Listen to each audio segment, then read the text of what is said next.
ভিতরের উপরে ভাতটা নিয়ে নিয়েছিলাম, ভিতরেরটা কচিটা আমি পুরে চাটনি করব, ভর্তা করব। ছোটো আঁচ করে রেখে দেবো যাতে ভিতরের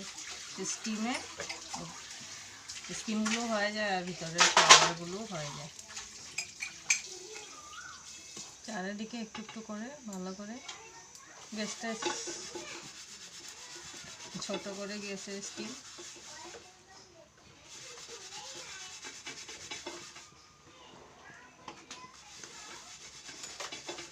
কাঁটা চামচ দিয়েও এইভাবে সব দিকে ফুটা করে দিলে আরও জলদি হয়।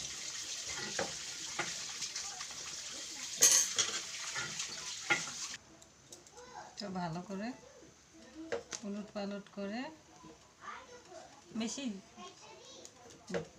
জ্বালাতে লাগবে না, ভালো করে স্টিম আপনি বুঝবেন ভিতরে নরম হয়ে গেছে।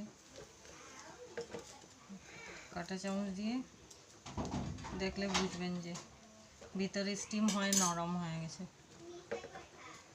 তাই নিয়ে নেবেন, ঠান্ডা করে নেবেন।